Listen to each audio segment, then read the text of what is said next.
today's episode, we are joined by Esme Verity, a fundraising coach and alternative funding expert. Esme founded Considered Capital in 2021 to support purpose-led founders to feel confident in pursuing alternative funding avenues through an 8-week program that runs twice a year. Since launching, the program has been attended by 260 founders from over 32 countries. Today's episode is part of a short series dedicated to discussing failure because fear of failure can hold us back, yet it's a prerequisite for success. Failure is a natural part of life that each and every one of us will experience to varying degrees. How we process and learn from it will prepare us for future challenges.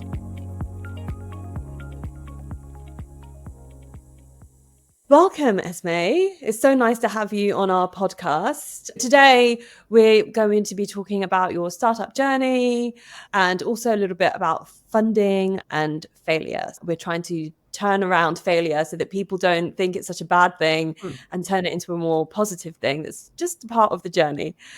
So yeah, let's get started and dive into it. So Esme, it'd be great to start by talking about your experiences that have led you to starting your startup. Yeah, thanks for the question and the invitation to join. How I got to Considered Capital, I would describe as a bit of a, wonky journey, as most of us have slightly confusing paths to get where we've ended up, wearing many different hats, doing various different things. For me, I started off really before university in my gap year. I started a different business, somewhat naive, trying to fund my extravagant gap year travels about, 15 years ago maybe. And it was a sort of e-commerce business, quite standard, but it was working quite well. And I funded my gap year. I funded most of my university studies through it. So I worked and studied somewhat out of necessity, but also I enjoy wearing multiple hats. But coming out of university, I was curious to know where to go next. Could it be something? I was hearing words like scaling, venture capital, get funding, move fast and break things, and all of this, as lots of us here in the sort of the startup food chamber. So I joined a very good graduate scheme for young people who are starting businesses, and I was pushed down the venture path as the most obvious way that I could fund a business. So I went down that path. I had a lot of uncomfortable, difficult conversations with funders where I was saying all the wrong things. I didn't really understand my motivations for starting my business and where I wanted to end up. Like, what was my exit strategy? What did I want for my business? How fast did I want to grow? How big did I want to be? What did success look like? I wasn't asking those questions because no one really else was. And I ended up not raising venture, but actually going on a very different path. A very good friend sent me a link to this manifesto, which was entitled Zebras Fix What Unicorns Break. And I thought, yes, that is exactly what I have been looking for. I'm not aspiring to be a $1 billion company. I'm aspiring to be a zebra. We balance purpose and profit. We are not mythical like a unicorn. We are real. We are trying to be sustainable in how we grow. We're not trying to extract. We're trying to give. And we're trying to be fair to all of our stakeholders, our employees, our people, our community. So I was like, I found my people. I'm where I need to be. I'm going to do some sort of consulting as a marketer to figure out how I build a zebra. And I ended up joining Zebras Unite, which is as they evolved into a co-op. And a lot of that process was thinking about how do you fund a zebra? There's lots of elements that are required to build just a standard business, never mind something that's a bit more wonky shaped. And one of them is, how do you find more aligned funding that does not involve investors that are asking to maximize profits, but are using business as a force for good not just for making a lot of money. What do you do? And that sort of journey led me to consider capital as a pandemic project. The pandemic was helpful and it gave me at least a lot of time and an opportunity to think. I was living in London, and I'm sure a lot of people were just running around manically, meeting people and going to breakfast and going to dinner events and feeling really active and doing busy work. And I'm not saying that's not useful, but it doesn't allow us to think big and think what we actually want to be doing with our lives. How could we best utilize our networks, utilize our experiences and what really motivates us? But trapped in your houses, for me at least, that gave me a lot of opportunity to sit with my thoughts and a whiteboard. And the beginnings of Consider Capital were born through a friend, actually. We started the alternative funding school as a pilot with a friend, and then it turned out to be more successful than perhaps we anticipated, as many other people were also looking for community more than anything else. That validation then encouraged me to turn my sort of service business, which was coaching at that point, into a product-based business that I could scale in a meaningful way. Amazing. What was it about having a side hustle that appealed to you? Is it about having a side hustle that appeals to me? I don't know. I think it's just the way that my mind works. I come from a family of entrepreneurs. We all have various businesses doing various different things. And that was the goal, really. My parents were like, well, if you don't start a business, what is the point? It provides independence. It provides choices in life and flexibility. So it was more like, oh, being an employee, that was the alien concept in our family, as opposed to starting a business, which is not for everybody. I think entrepreneurship should not be for everybody. I think it's for a very specific pool of people. And for some people, you take it full time, which is amazing if that's what you want. But some people can run incredible businesses on the side if that's their choice. If you're running on the side and you want it to be full time, then that's something else. Great, thank you. Let's talk a little bit about the failure topic. Have there been any like epic failures that you've experienced? And if so, what was the impact and how did you overcome it? I think maybe I already touched on one of the failures, which was starting a business without really understanding why. Not in terms of why of what problem I'm trying to solve, which is obviously a very crucial one and a very common one that most of us are trying to get through, but like, why are you starting a business? What does success look like for you? I think I wasted a lot of time not addressing those big questions, which I think a lot of us do. We put it to the back of our mind and we go, I've got really pressing things to do, like 20 people have emailed me, I've got like demands. I don't have an opportunity to be like, why are you doing this? And if you ask a lot of people, they'll go, I want a big exit. But what is big to you? What is a meaningful amount of money to make? Or the impact you're trying to have, what is a meaningful impact for you? What does good look like in 10 years' time? Are not questions that many people are asking. And I wasn't asking for a really long time. And I think you waste so much time. You go down the wrong path. And for a lot of us, we can't afford to come back up the path. Like I wasted a lot of money and time pursuing things that were not right, which obviously are very valuable learnings and feel good now as we've come out the other side. But I wish I had addressed those early on or had other people that were forcing me to answer those questions in that way. What did you realize your why was when you took some time to think about it? Yeah, I think your why changes and evolves, and I think it should. For me, business is the way that we can do good in the world, is an instrument for creating good.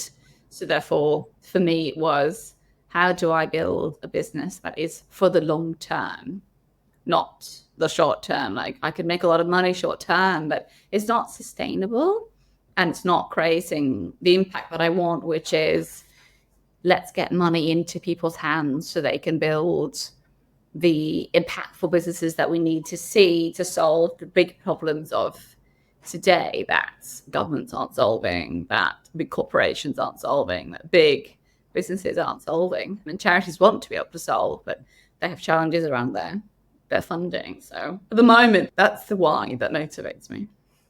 Yeah, I think that it's so important to understand what motivates you. It's something that I've recently started thinking about as well. I've met founders that have always asked me, if you have lots of ideas, how do you choose? And being a product manager, my response for that was think about the impact that you're creating from a product mindset. Think about the needs of the users, try and see if there's a clear need for any of your ideas. But I'm realizing to carry on day in, day out, motivation is a huge contributor in being able to see that idea through to execution. Yeah, absolutely. And you can help build on that motivation by understanding what that exit might look like for you. And I think that making a lot of money isn't really what motivates most people. Because if it was, you might do other things. Because there's a significant chance you'll never really make it, that massive, massive amount of money. But that end story could look much more remarkable, I think. It could be selling your business to your employees. So the people that have backed you from the beginning and given their everything can financially benefit as well. So you're distributing that wealth much further than just you and a bunch of investors, or even more like your community, right? The volunteers that helped you at the beginning. Could you build it for your volunteers and then they end up owning it and not like benefiting financially, but also owning the thing that they need, and particularly in smaller communities that are underserved, having a product that they own and that can use is massive. And knowing that they're not going to be bought out by, like what happens with Twitter, right? You don't want that for your business. So if people could own it, it's amazing. But there just aren't enough of these stories out there of what the possibilities are, because I truly believe that's what so many people want if they know how to do it. Yeah. Going back to failures, I have one more question around failure, and then I've got a more positive one. In terms of you being a founder and running your own business, are there any failures that you experienced throughout the course of your life prior to starting your business that have now helped you succeed as a business person? I think in entrepreneurship, you face failures every day. It's like less about the exact failure, but more about the approach to failure that you accept. And you go, actually, I am going to fail. And maybe 40 to 50% of the things I try and do are not going to end up being where I'd hoped to be, but at least I've done it. I've woken up, I've made the move, I've progressed every day, and I've got data on what's worked and what hasn't worked. To give an example, before I started this business, actually, I forgot I did this, but I started a newsletter really as a way for me to have a reason to gather lots of resources and information. The format has largely stayed the same. My newsletter is still a reason for me to gather resources that I think are interesting, useful, and share them. But at the beginning, that newsletter stayed at about 200 people for 6 months. And I was pivoting every week. I was adapting the format. I was changing. Nothing was really happening. I was like, I can't really tell if it's useful. And then I was like, why don't I speak to people and be like, what is useful? What's not useful? If it's my target group, not just anybody and everything. I'm targeting somebody.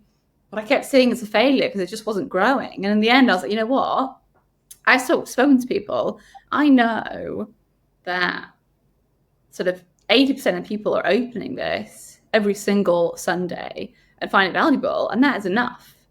It doesn't need to get to 20,000 readers in 2 weeks. It's really valuable for a small amount of people, and for me, that is the business that I wanted.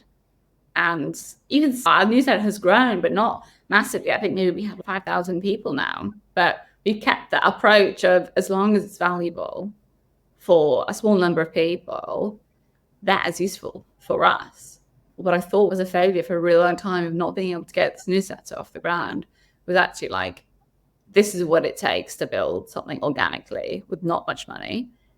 But when you do figure it out and you do find something that resonates with even a small number of people, that is much more valuable than having 20,000 people on a newsletter that open it like once every 3 months, You have like dedicated people who weekly email me being like, this is great.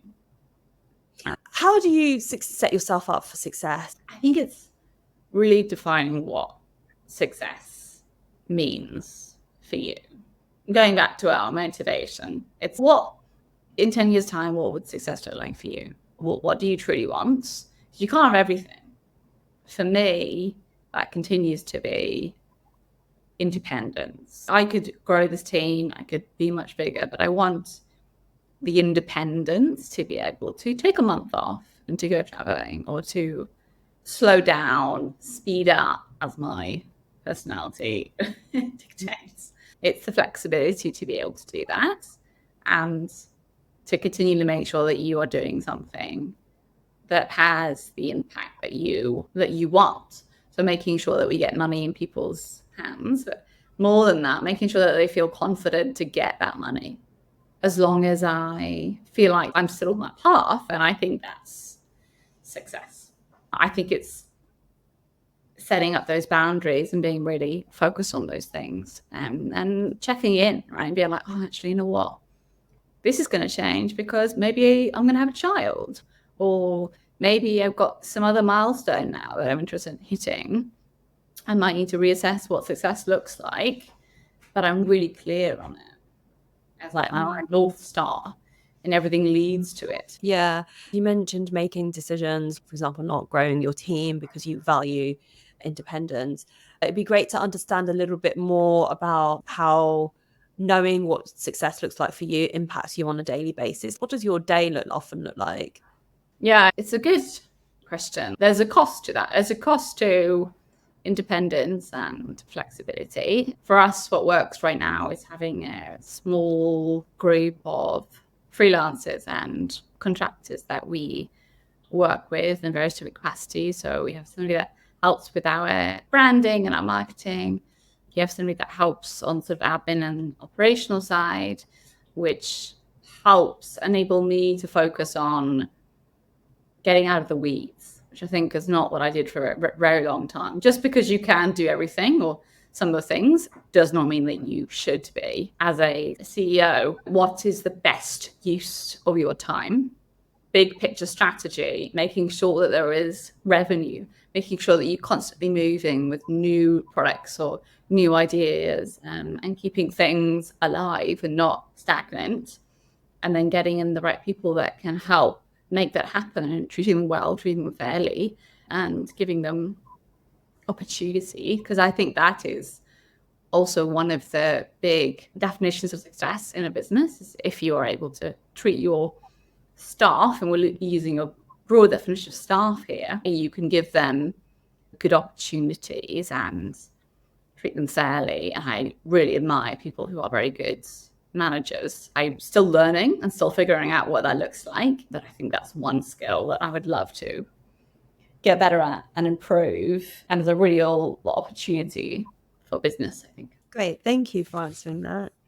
Let's move on to talking about a little bit about funding. That's where a lot of your expertise lies. I think you have a lot of value to give to our audience. It'd be great to hear your experience. Let's just start with talking about some misconceptions that people often have. What are some of the common misconceptions that you find that idea stage, early stage funders have when it comes to raising funds? Oh, I've got so many. I feel like I spend every week dispelling these myths, which is part of why I started this, because you do it yourself and then you're like, God, could I shortcut that even a little bit for somebody else? One of the biggest ones is that there's a high chance you probably don't need to or should not be fundraising. I see that as a sign of success. People come through our programs and go, actually, I'm not going to fundraise. Just to dive a little deeper into that, we actually ran a survey when we started She Founds because we wanted to understand how we could help female founders. Our aim is to try and close the gender gap in the startup ecosystem. So we asked women, what are the main challenges that you face when starting your business? And 26% of them responded that funding was a major challenge in them starting their business. So it'd be great to understand from you, diving into that answer that you just gave, why would a business not need to raise funds? And why do they think they need to? I mean, it's not a clear-cut answer, but there's a few things to consider. Most businesses don't fundraise because there isn't the funding that really suits their needs. There is a cost to all forms of fundraising, and that cost is your own time. If you're going to raise angels and you don't have family and friends or a significant network of high net worth individuals, it's going to take you 6, 9, 12 months. If you come from an underserved group, if you're female, if you're in that group, it may take you longer because there are some very real barriers and problems that need to be solved in the venture angel funding space. If you don't need to go down that path, i.e., you don't need money to build your product and to then start selling it, then equity funding, for example, you probably should not be doing it. Maybe grant funding, but the quicker you can get to the point where you can hit revenue and profitability, the better you are.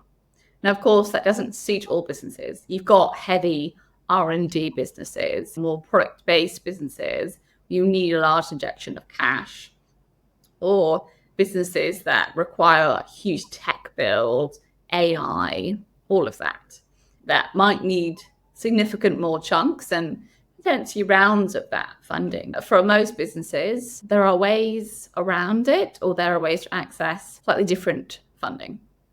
If you still feel like you need to access that funding to get your business off the ground, to be able to hit revenue, to be able to grow, you got to pay staff costs. You need money to experiment, right? Pivot and to make mistakes. Then you start considering what funding suits your stage, suits what you are building, suits the impact you're looking to generate, suits your willingness to give up ownership and control. Because the more money that you raise, the more ownership and control you will lose.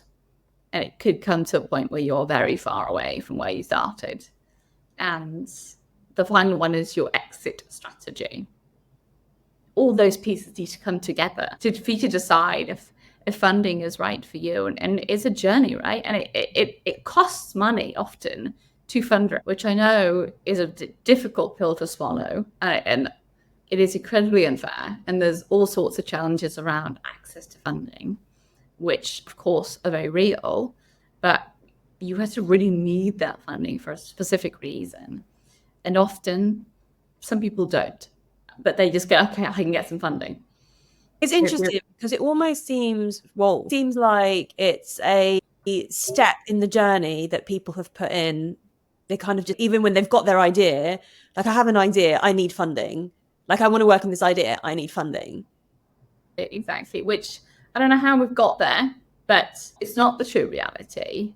And there's very little funding available for that early stage because you are so risky. You're at the riskiest point in your business. And that is why sort of equity funding comes in at that point from angels or from VCs, because they are better prepared and ready to take on that risk.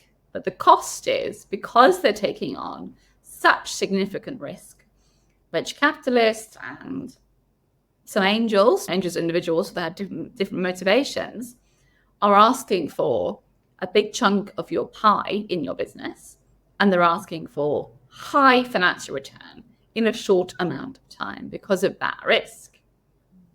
And so what you find is that a lot of businesses that started off over here that maybe didn't involve tech, weren't massively scalable, but useful, impactful businesses in small communities that need to happen, are shifting their models to more and more tech or tech-enabled businesses, solving,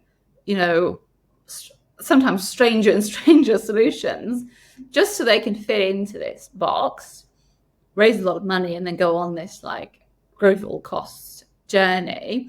Venture capital is a necessary tool for some businesses, but it really is 1% of businesses are aspiring unicorns, and everybody else is probably a zebra or something similar and needs to really consider what that funding route should be and explore alternatives, or even explore, not funding at all, or getting in corporate sponsorship, for example, or thinking through revenue generating opportunities. The other myths that you think are worth sharing? Let me think. There's lots. I think another one is that people have this sort of black and white view. You're either a charity or you're a for-profit business that is just there for commercial gain. And there's nothing in between. If you are for purpose and for profit, people get very confused. They want to put you in a box. They want to put you in a charity. And when you go, I'm not a charity, I'm for profit, I'm making money, I've got safeguards in place, I'm creating impact, look at what I've done, a lot of people get very confused. But actually, this is the future. More and more businesses fit into this balancing profit and purpose. And we need more investors to open their eyes and go, these businesses deserve funding. It's just not going to be maximizing profit. It's going to be, we're creating scalable or even meaningful impact that we need to see, and we can make fair and decent financial return on top of that. We don't need to be maximizing that to the end. Yeah, interesting, because that kind of really requires investors to change their values, or like their job is to generate wealth, then they'll be wanting to maximize, and that's what looking for other companies that are going to help them or align with that vision, down to having more like diverse investors. Exactly. I also work with a lot of funders and foundations around how they can better support their entrepreneur in terms of this sort of training around how can you be for purpose and for profit, but also how can they take their money and put it in different financing instruments that have different expectations on that financial return, because a lot of impact investors want it. They just don't know how to do it, and they don't know what instruments exist, and they don't necessarily have the case studies to be able to prove it. And if you are a sort of a fund manager, perhaps you're a first-time fund manager, you're taking other people's money, LPs, and investing it, it can be very difficult to go, okay, I'm going to be a first-time manager, I'm going to take other people's money, and I'm going to experiment on a different kind of fund. That's why we have so many venture funds now, because it's a model that's proven to work in that people can get significant financial returns, so that there are a lot of failures. But increasingly, you're seeing more and more of these different funds and more examples of what success looks like. So there's more coming down the line. This is the direction that it's going in. We just need more people in the ecosystem fighting for it. On to another question. So to understand a little bit more about the traditional types of funding versus alternative routes. Tell us a little bit more about the two. Yeah, it's perhaps helpful to provide some definitions here, what we mean by traditional financing versus alternative. So from my point of view, and this is not everyone's definition, it's because it's a fairly new space, traditional financing I would consider to be, for sort of startups and small businesses, is more venture capital or sort of bank loans, things that exist, that function, but actually don't work for most of us. They work for a very small number of people. Equity financing is very expensive, particularly now. Valuations are higher than ever. Investors are demanding more than ever, and they're taking large chunks of the pie.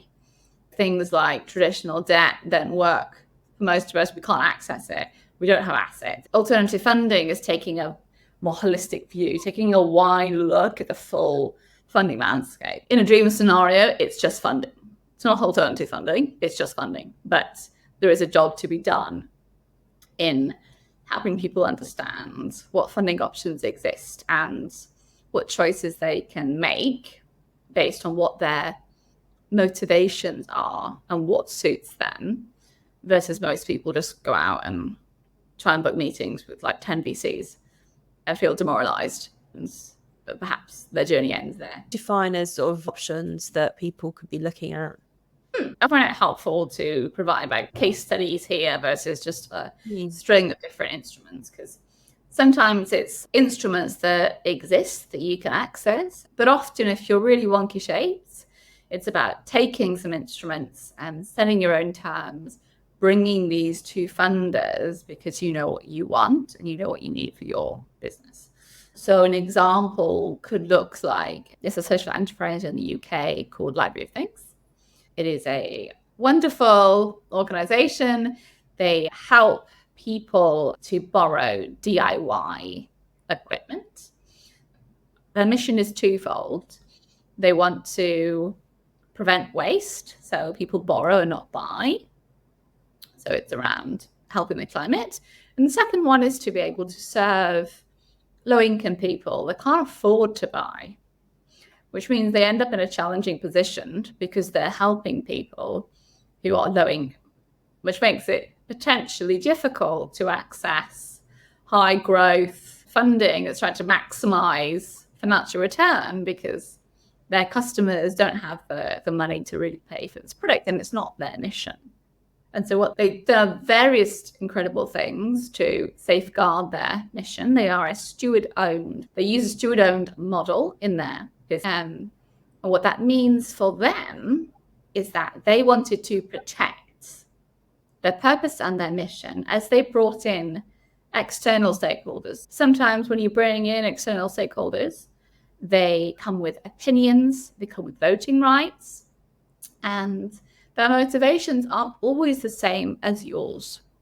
And they wanted to separate economic rights from voting rights. Just because you've provided money doesn't mean that you know best in this business. So what they said instead, that they empowered stewards in their business to have voting rights over certain areas. So to safeguard their mission and to make sure that was continued beyond potentially the founders or as they continue to grow. So that's one thing they did, which wraps up in how to build a good business that is putting purpose above profit. It's to think about who owns it, think about who benefits from it, and how do you safeguard that mission. The second piece was, how do they finance that business when it's a little bit difficult from traditional investors who might not be comfortable with that sort of mission lock? What they did was that they brought on a bunch of incredible angels and individuals from the crowd. So community members could own a part Library of Things and could benefit from them. And they, in that conversation, they said to their investors, we are putting purpose above everything. We are going to provide a financial return because we are a very commercially successful business. We're already driving revenue. We have incredible impact. We have incredible numbers. But we're going to provide a fair return to our investors. We're not going to provide VC type returns. And they opened up the question around what that exit could look like as well. It might not be a sort of a third party acquisition. It might be, but they set expectations with their angels of, this is purpose, and the financial return will come, but our goal is to make sure that we are fulfilling our purpose. And it's a really excellent example around how you can use business as a force for good and still can make money. The founders will benefit from it, the stakeholders will benefit from it, but that distribution of wealth might look very different. Other models, sort of Patagonia, for example, is a very interesting example. They're taking a steward-owned model. They didn't raise financing, but they declared, a year and a half ago, 2 years ago, that all of their profits from their business would go towards this foundation or non-profit, which is about tackling climate change. So they went, who do you want to benefit? We are a for-profit business. We're making a lot of money. We could just carry on making equipment, but what are we doing with all this money? Should one family have all this money? Maybe not. let's redistribute it in a meaningful way. And there's so many examples of this, that the structure looks different, the financing looks different, but it's thinking about what your ultimate purpose is with your business and not losing that, which is unfortunately what a lot of people do as they struggle to get that financing in the first place. It's interesting because I think as a founder, your company changing its purpose so it doesn't align with you individually anymore must be like heartbreaking and exhausting. Exactly. I speak to a lot of successful founders that are seen from the outside as successful, had these sort of exits, sold their businesses, but no one knows the reality of, in lots of those cases, they haven't really made that big amount of money.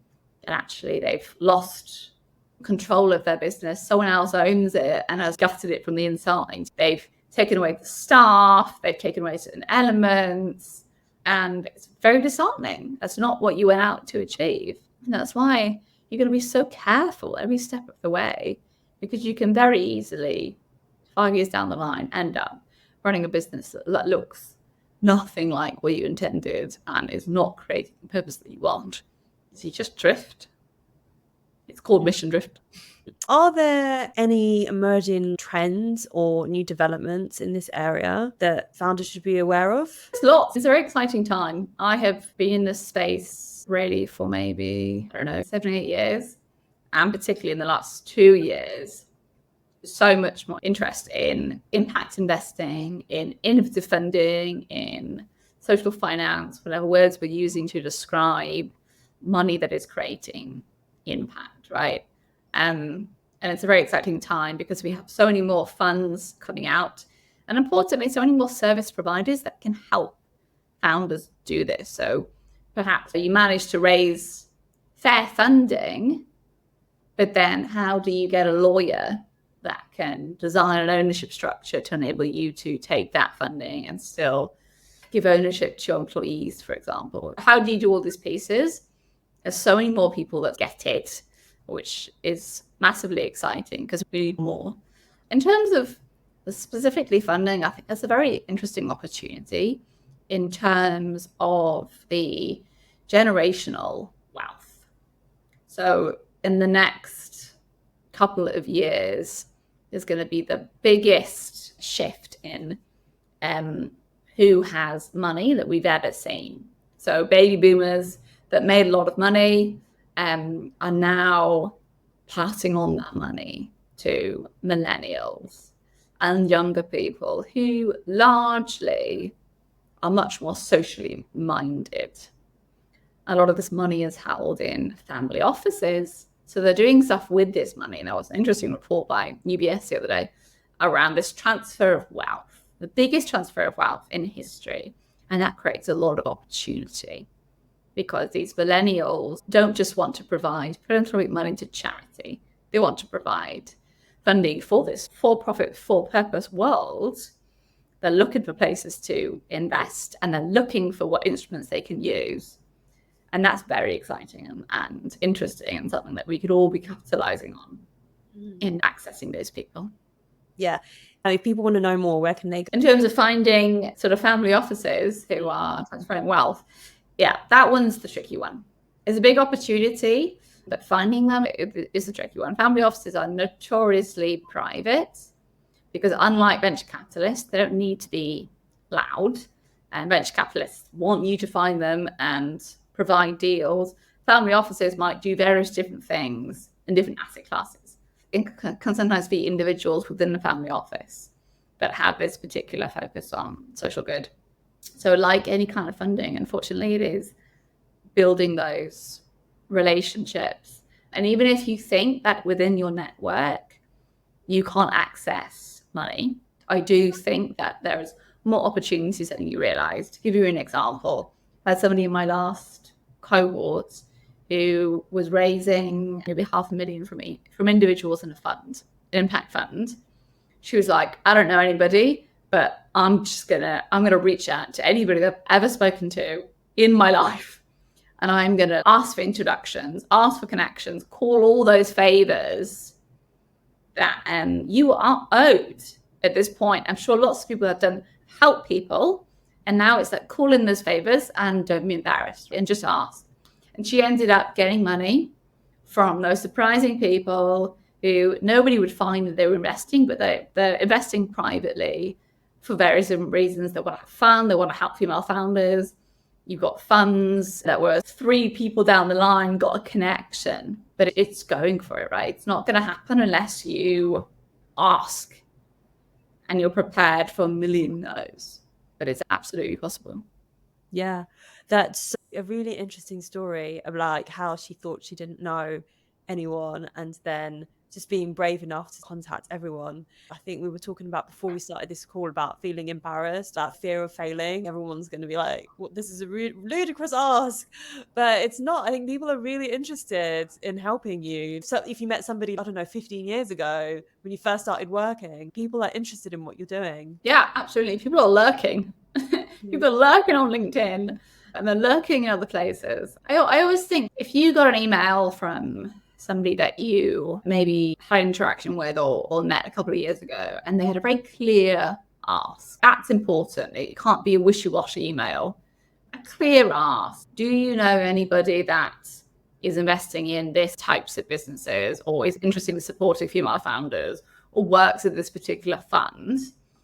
I think most people would, if they can, so try and make the introduction or try and provide resources because it makes you feel good ultimately.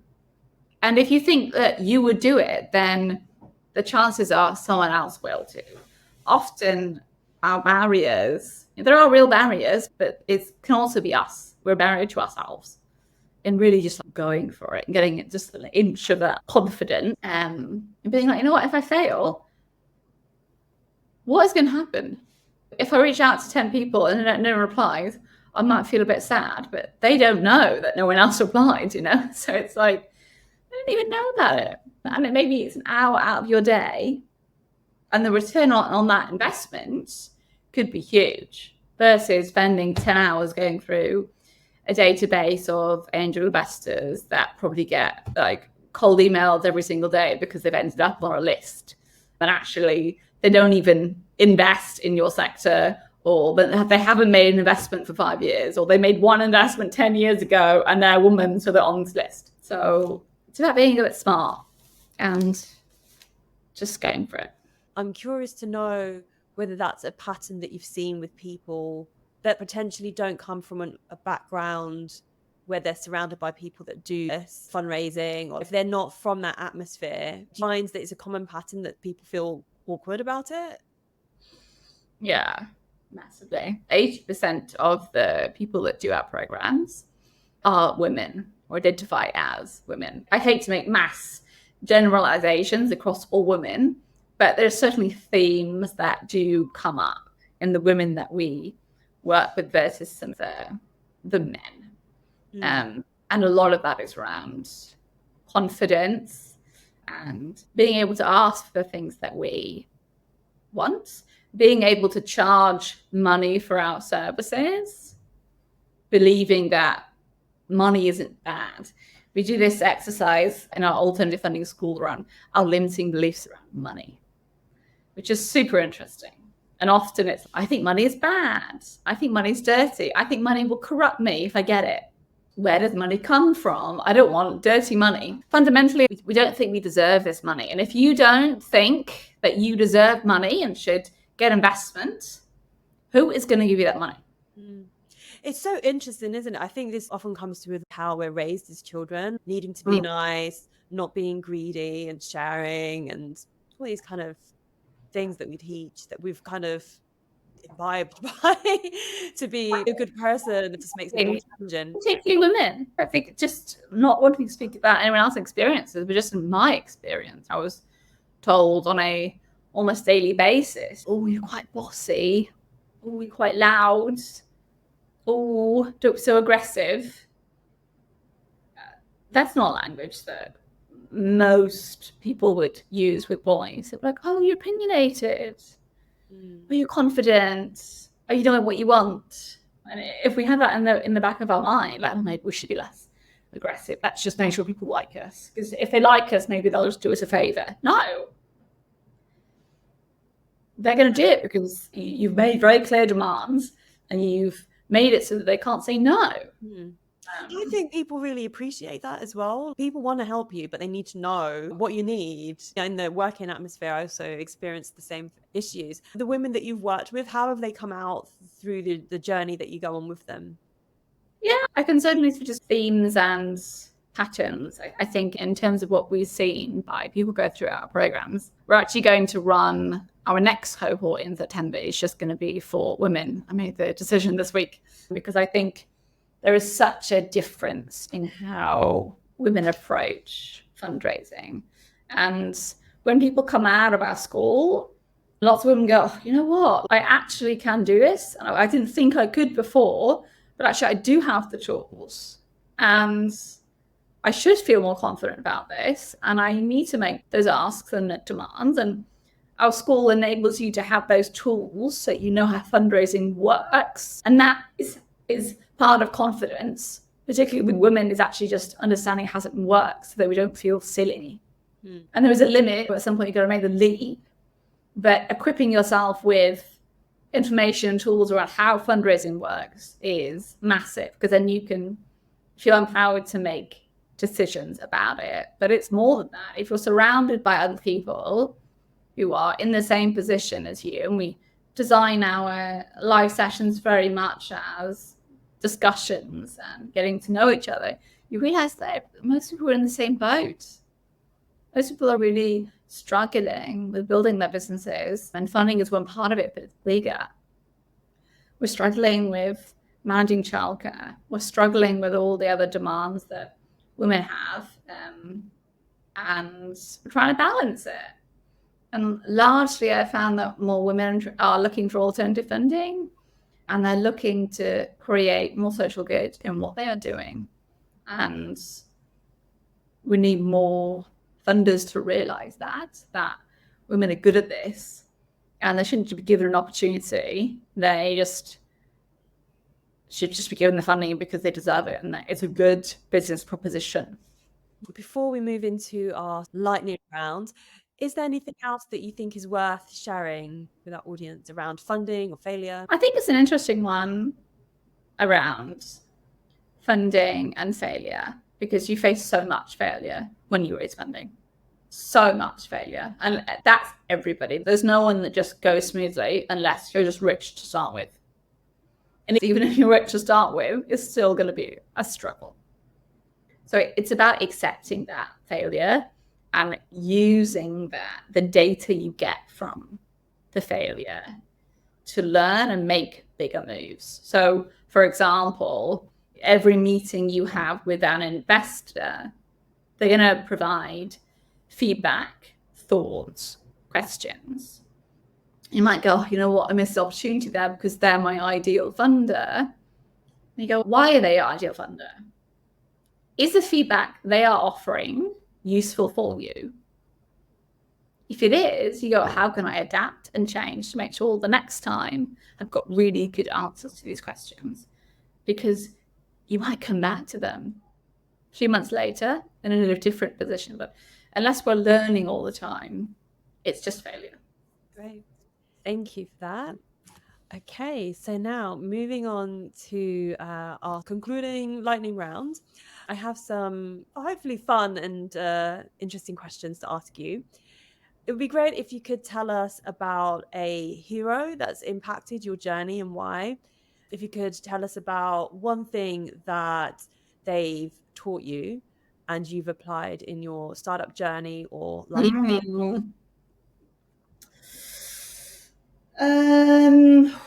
Interesting question. How can you just have one?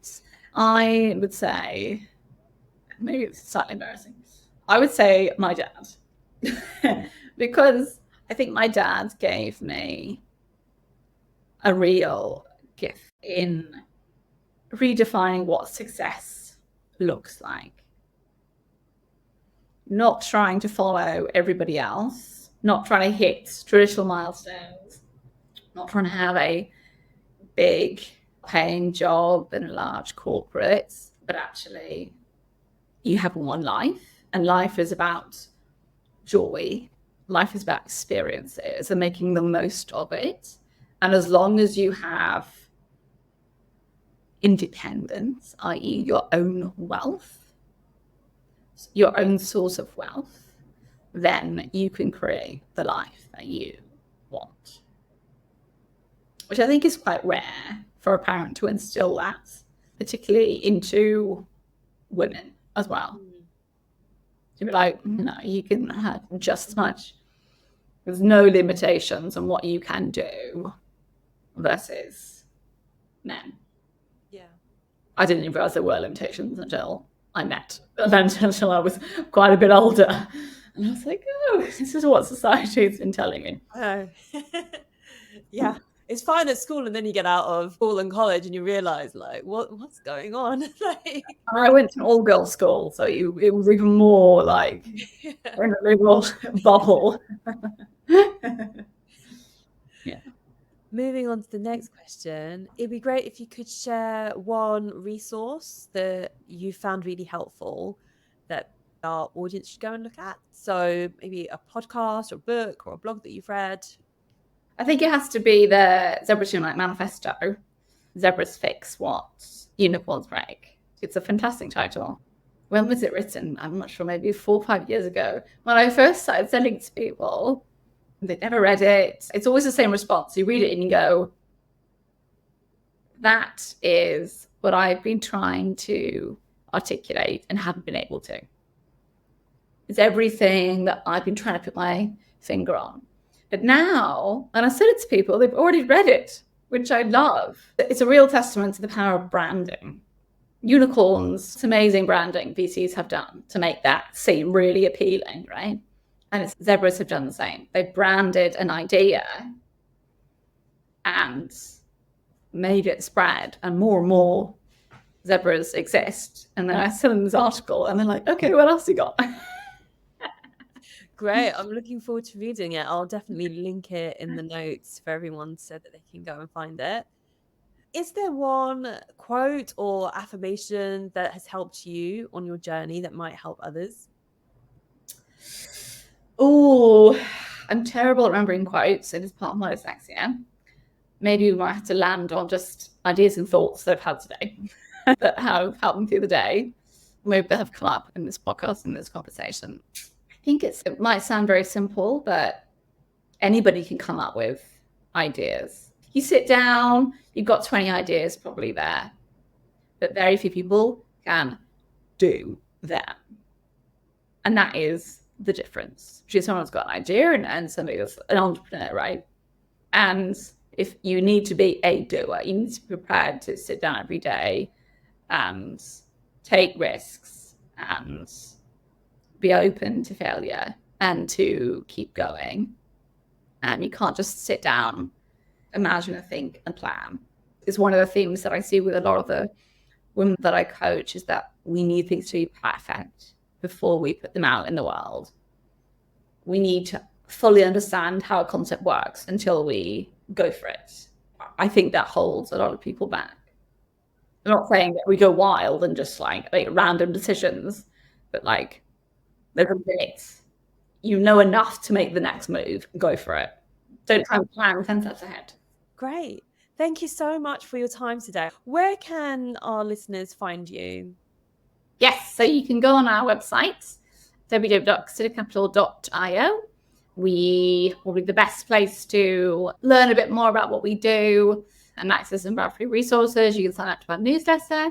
There's a button on the website, and you can have a look at our blog and some of our videos to get an idea of what is alternative funding. And then if you're interested in taking it to the next step, we have various different courses and masterclasses if you want to start tackling fundraising and seeing if it's an avenue you want to pursue or not. Great. Thank you so much for joining us. Thank you for having me.